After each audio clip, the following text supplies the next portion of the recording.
Yo, what's good, Laker Nation? Listen, I need every single one of y'all to sit down right now, because what just happened tonight in Houston, what I just watched unfold on my television screen over the course of 48 minutes at the Toyota Center, and what LeBron James said after the final buzzer standing at center court, surrounded by reporters with sweat still dripping down his face, and that look in his eyes, bro, that look, the one that tells you he's been storing up words for days and is finally ready to unleash them. What happened tonight is the kind of moment that gets added to the LeBron James documentary. Not a chapter, a whole episode, because the Los Angeles Lakers just went into Houston and dismantled the Rockets 98-78, closing out the series 4-2, and they did it without Luka Doncic. They did it with a 41-year-old LeBron James controlling every single aspect of the game like a chess grandmaster who can see 12 moves ahead, and they did it after Stephen A. Smith spent the entire week telling the world that the Lakers were finished, that without Luka, LeBron was just an old man trying to hold together a sandcastle. Those were his exact words, a sandcastle, and LeBron heard them. He heard every single one of them, and tonight, standing on the Rockets' home court after a 20-point victory that ended Houston's season, LeBron James decided it was time to respond. So let me take you through exactly what happened, because this is the night that LeBron reminded the entire basketball world why you never ever count out the king. Hey, what's up everyone? Real quick before we get into everything, that like button is literally what determines if this reaches hundreds or thousands of fans. Takes 1 second, but makes a huge impact on the channel's growth. Just smash that like button right now. It's the easiest thing you can do, but honestly the biggest way to support this content. Every single like pushes this further, so hit it now. Let me give you the full picture of what was at stake tonight, because the context makes LeBron's post-game words hit even harder. 2 nights ago, the Lakers lost Game 5 at home, 99-93. It was supposed to be the closeout game. They had been up 3-1. The Crypto.com arena was packed and ready to celebrate, and instead, the Lakers choked. LeBron had turnovers. Reeves went 4 for 15, the fourth quarter collapsed, and suddenly, the series that looked like a guaranteed Lakers win was 3-2 and feeling dangerous. The media pounced. Stephen A. Smith delivered his now infamous line about the sandcastle. Skip Bayless tweeted that LeBron never had the clutch gene. Multiple analysts said the Lakers were cooked without Luka. The narrative shifted overnight from Lakers are championship contenders to Lakers are about to become the first team to blow a 3-0 lead since, well, it's never happened, but the media was already writing the historical disaster story before the ink was dry, and Luka was still out. Hamstring injury, not coming back until at least May 3rd.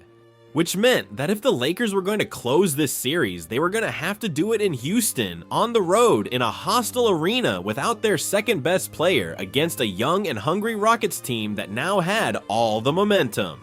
The odds, according to the talking heads, were stacked against Los Angeles. And then the game happened, and the game was a masterpiece. Not a LeBron scoring explosion, not a 40-point takeover, but something more impressive.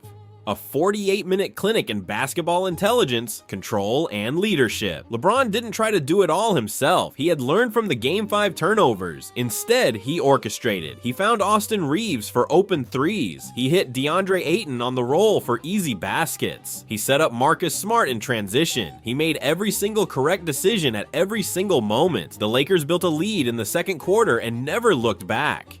The defense, anchored by Smart and Ayton, was suffocating. Jalen Green couldn't get clean looks. Alperen Sengun was neutralized in the paint. The Rockets scored 78 points. 78 in a playoff game in their own building. That's the kind of defensive effort that doesn't just win games, it demoralizes franchises. And by the fourth quarter, with the lead at 20+, the Houston crowd was gone. Seats empty, building quiet, season over. And LeBron was standing at center court, not celebrating wildly, not pounding his chest, just standing there, looking around at the empty seats, nodding slowly, like a man who had made a point and wanted to make sure everybody understood it. The post-game interview setup was chaotic, ESPN and TNT cameras jostling for position, reporters packed in a semicircle, and LeBron, still in his game uniform, still sweating, grabbed a microphone from the nearest reporter and did something unusual.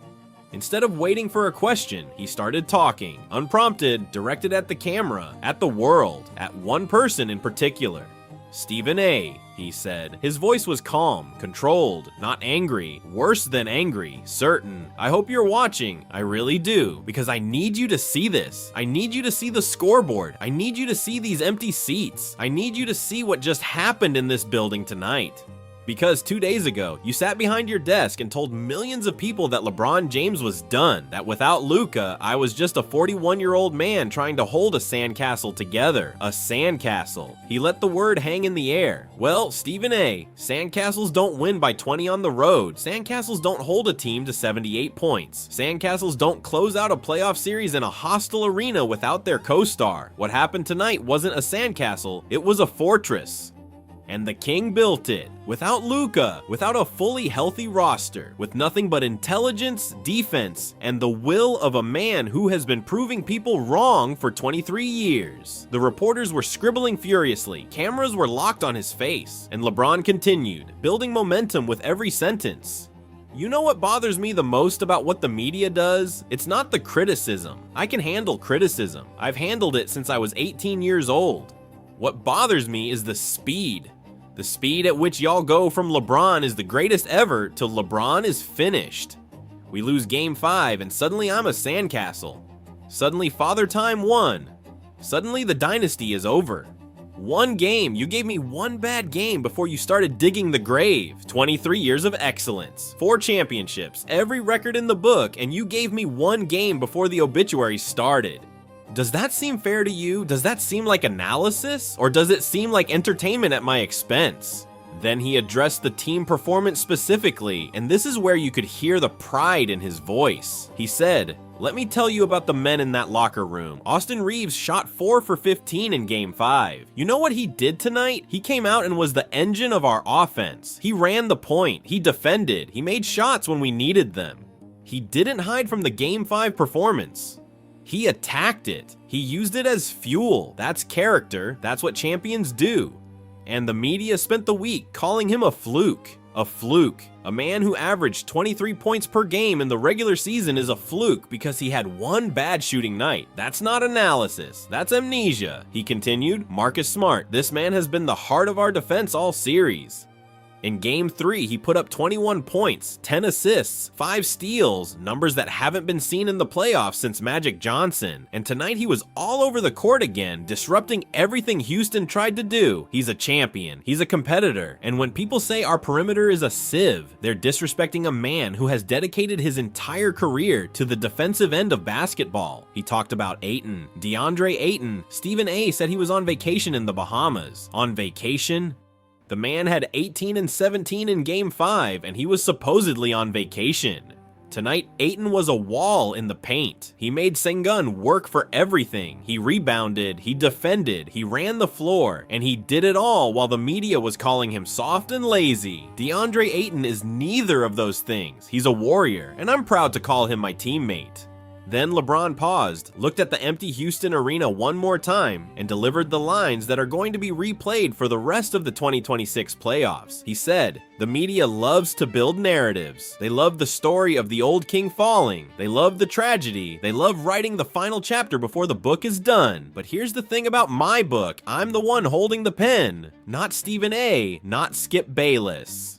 Not any analyst who has never played a minute of professional basketball. Me, I decide when the story ends, and the story is not ending in the first round against Houston. The story is continuing to the next round, and the round after that, and the round after that, until the last page of this book is me holding the Larry O'Brien trophy for the 5th time. He let the microphone drop to his side for a second, then brought it back up.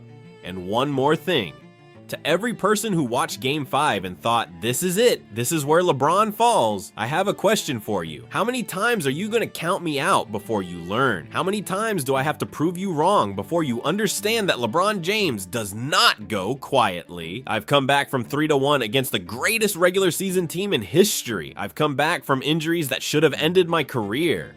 I've come back from every deficit, every doubt, every father time headline, and I just came back from a Game 5 loss where I had 6 turnovers to close out a series on the road by 20 points at 41 without Luka. So the next time you want to write the obituary, the next time you want to tell the world that the king is dead, remember this night. Remember Houston. Remember 98-78. And remember that the throne still has an owner, and the owner is very much alive.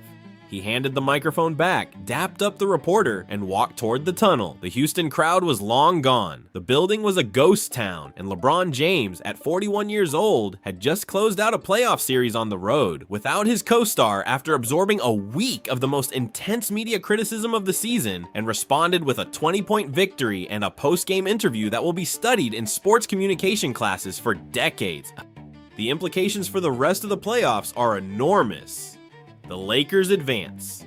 The next round awaits, and Luka Doncic is expected to return soon, which means the team that just won without him is about to get their second superstar back.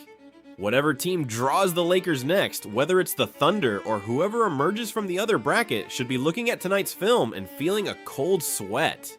Because LeBron James just showed the world that even at 41, even without Luka, even after a bad game and a week of media attacks, he is still the most dangerous player in basketball when he decides that losing is not an option. Then came the part that had me losing my mind. Reeves, still standing in that tunnel, pointed at the camera and said, "To every analyst who called me a fluke after Game 5, to every reporter who questioned whether I belong in this conversation, to every Twitter troll who said I was exposed, pull up the Game 6 tape. Watch every possession. Watch me run the offense. Watch me defend. Watch me make the plays that closed out this series on the road. And then come back to me, look me in the eye, and tell me I'm a fluke. Because you won't. You won't. Because the film shows a player who belongs on this stage, who has earned the right to be on this stage, and who isn't going anywhere."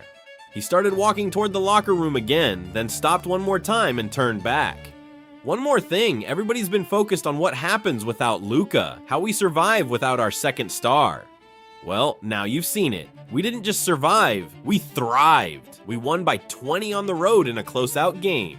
And when Luka comes back, when he's healthy and ready to go, when this team is at full strength, I want every single team left in these playoffs to think about what they just saw tonight and add Luka Doncic to it. Add one of the most talented offensive players in NBA history to a team that just won by 20 without him.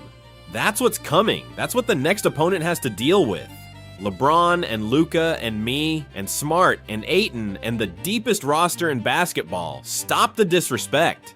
We are built for this, and we're proving it game by game. He turned and disappeared into the locker room, and I'm sitting here thinking that that is the Austin Reeves that the Lakers invested in, not the 4 for 15 version from Game 5, the version who goes to the gym at 4 a.m. after the worst game of his career and shoots until his arms are numb because he refuses to let his team down again. The version who stands in a tunnel after a series-clinching road win and tells the world to stop disrespecting his group.